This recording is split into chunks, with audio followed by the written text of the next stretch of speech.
नमस्कार, आदाब, सत श्री अकाल दोस्तों। मैं हूं आपकी दोस्त और होस्ट स्वप्निल और मेरे YouTube चैनल स्वप्निल टॉकीज में आप सभी का बहुत बहुत स्वागत है।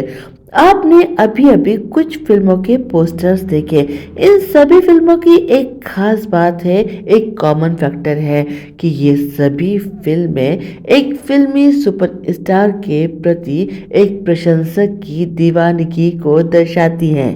फिल्मी कलाकारों का फैन होना या प्रशंसक बनना एक आम सी बात है और इसमें कुछ भी गलत नहीं है। आखिर ये आकर्षक व्यक्तित्व के स्वामी होते हैं, बेहतरीन कलाकार होते हैं और फिल्मों में जो किरदार ये प्ले करते हैं वो तो भाई सर्वगुण संपन्न होते हैं। ऐसे में फिल्म स्टार्स के लिए एक आम इंसान को, खास तौर से युवाओं को प्रभावित करना कोई बड़ी बात नहीं है। बड़ी आसानी से ये फिल्म नायक नायिकाएं किसी के भी सपनों की राजकुमार या राजकुमारी की जगह ले ही लेते हैं।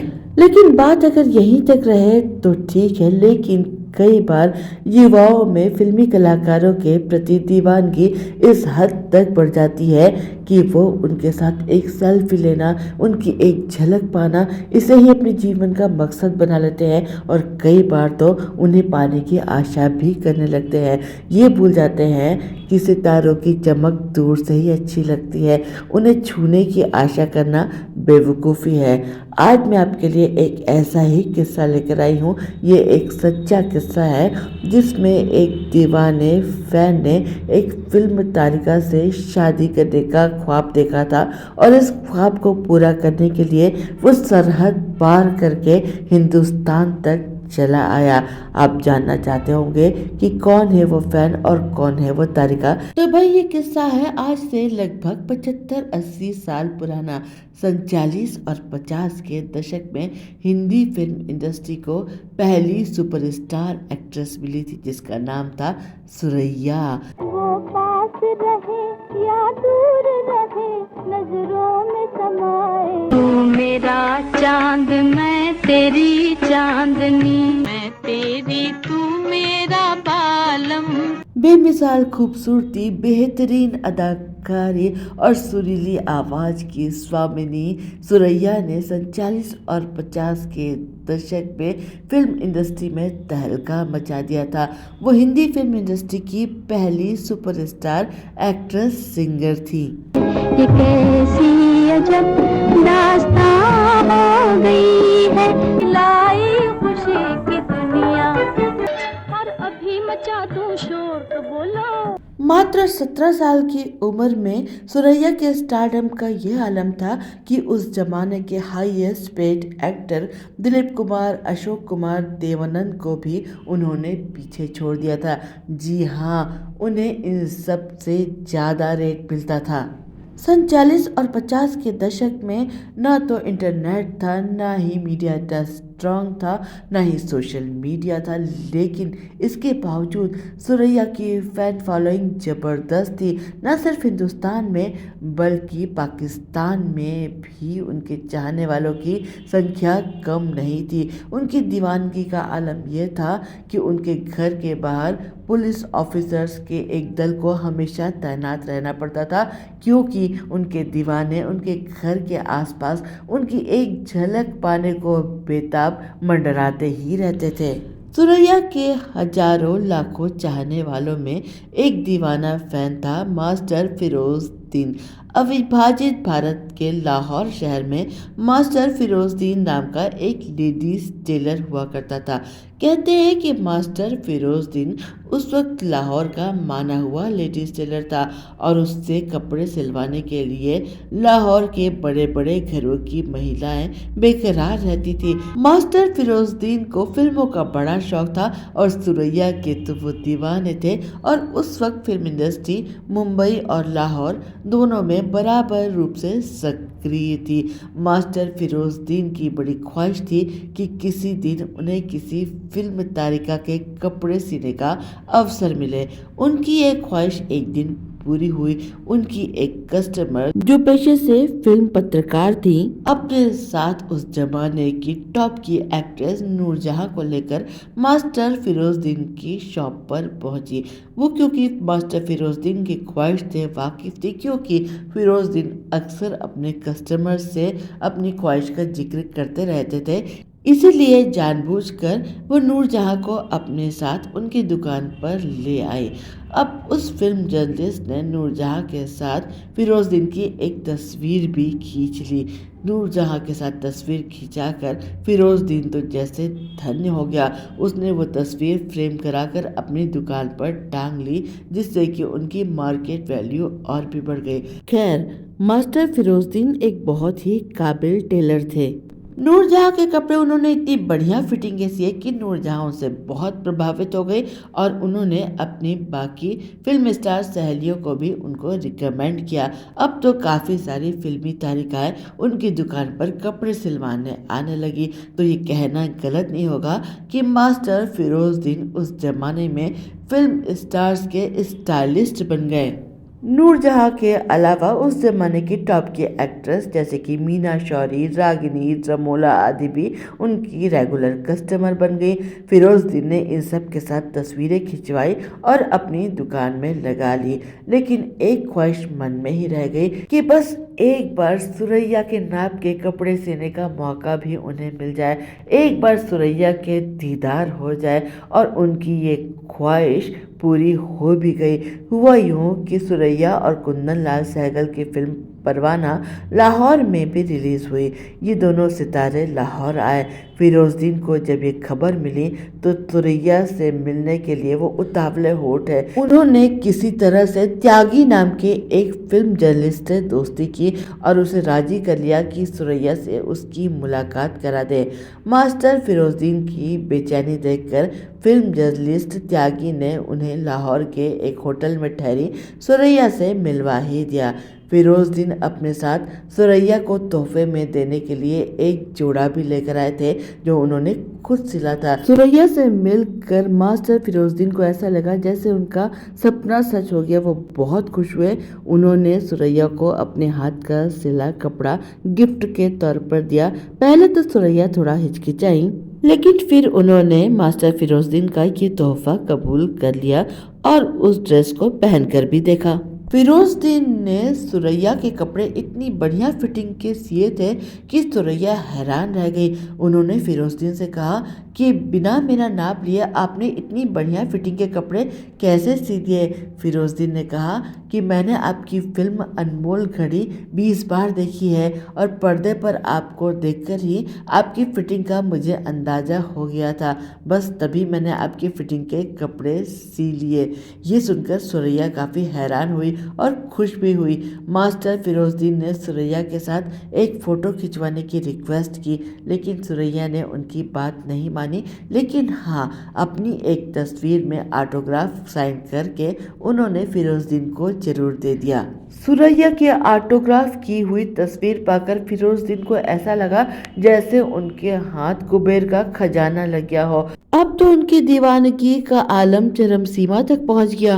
वो अपनी दुकान पर पहुंचे और बाकी सारी हीरोइंस की तस्वीरें उन्होंने उठाकर साइड में रख दी और बस सुरैया की वही तस्वीर फ्रेम कराकर अपनी दुकान पर टांग दी।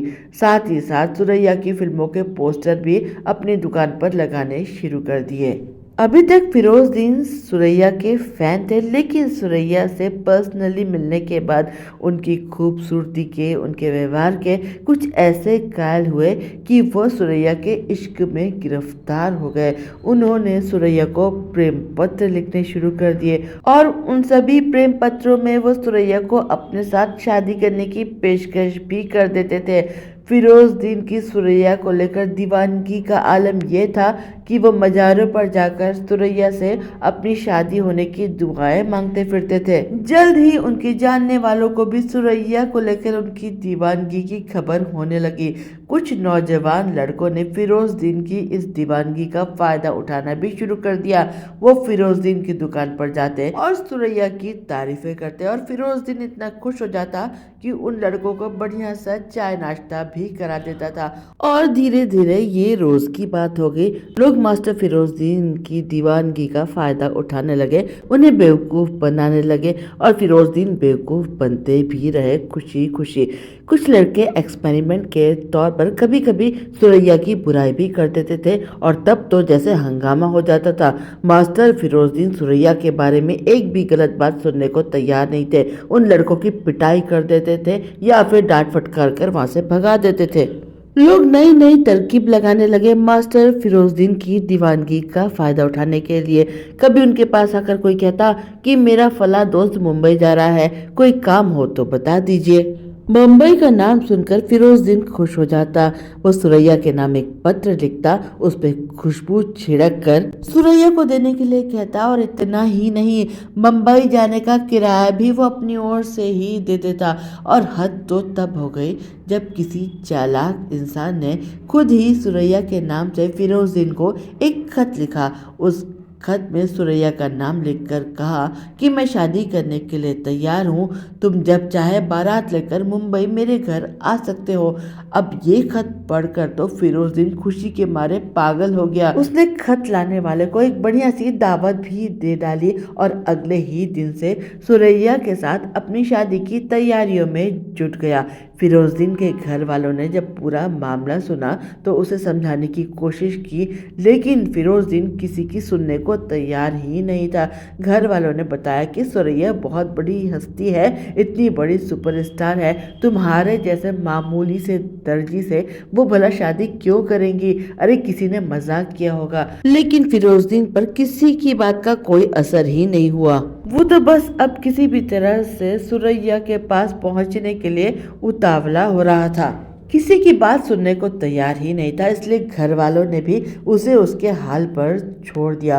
फिरोजुद्दीन ने सुरैया से शादी करने के लिए एक बढ़िया सा सेहरा तैयार करवाया, अपने लिए बढ़िया सी शेरवानी और जूतियां भी खरीदी।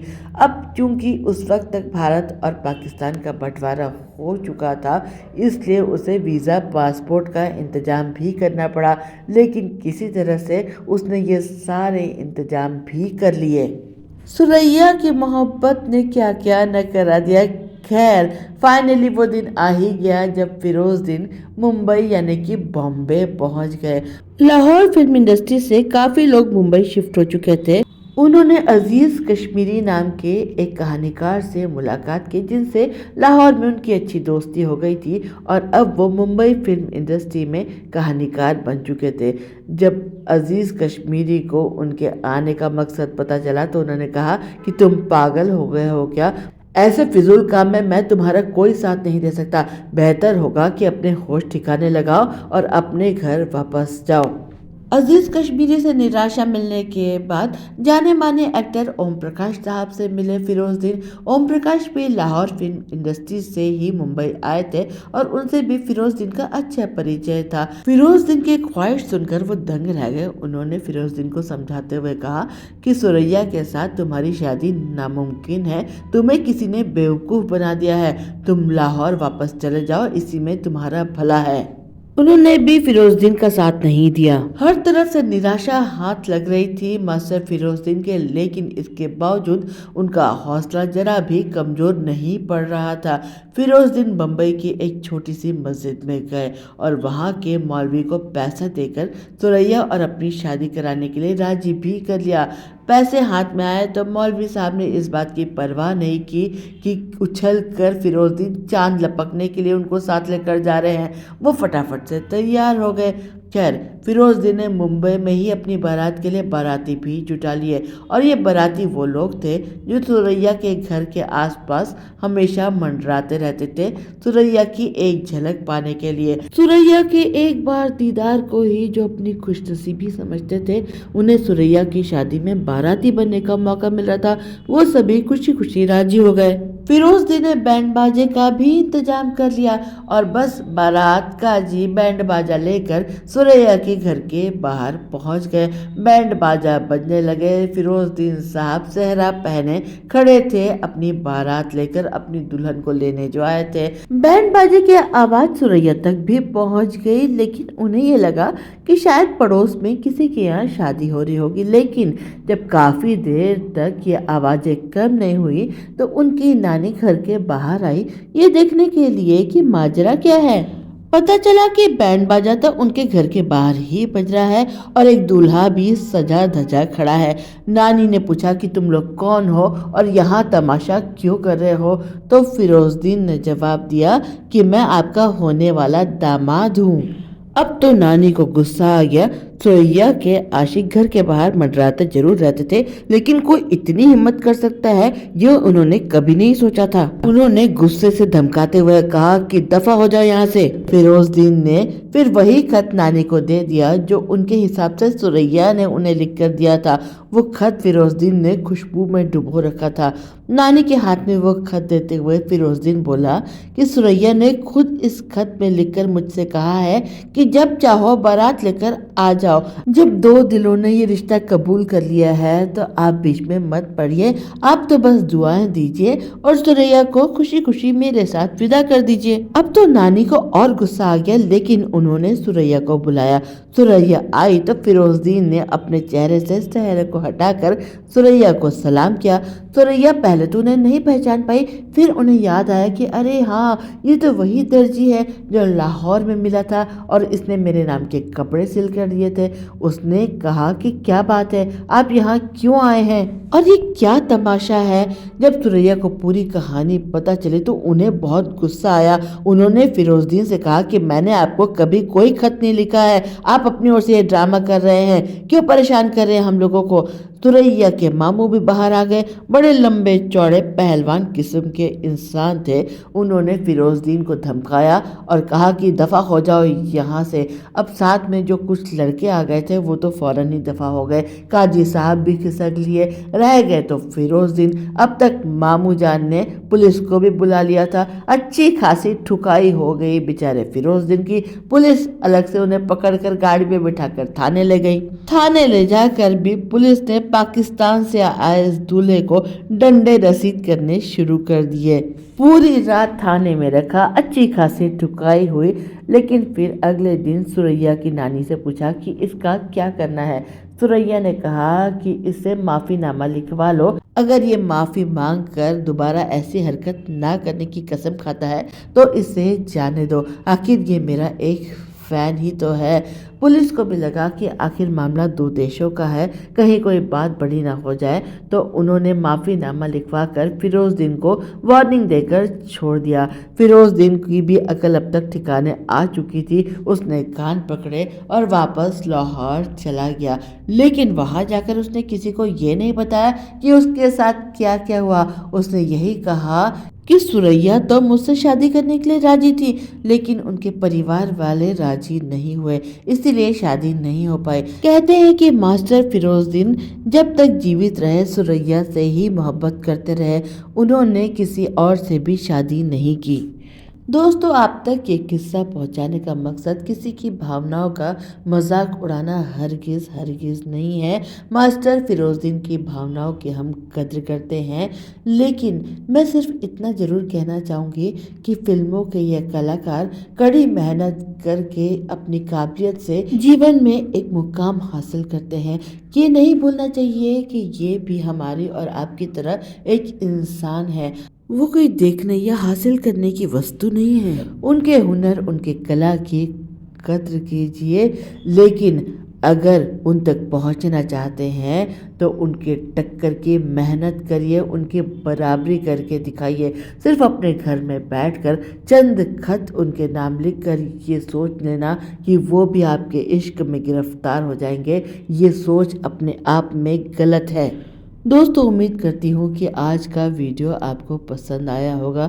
अगर आपको हमारे वीडियोस पसंद आ रहे हैं तो आप मेरे चैनल स्वप्निल टॉकीज को सब्सक्राइब करिए, वीडियो को लाइक करिए, शेयर करिए और बेल आइकन को हिट करिए, जिससे कि सभी नोटिफिकेशन आप तक समय से पहुँच सके। मिलते हैं अगले वीडियो में। चलती हूँ, बाय।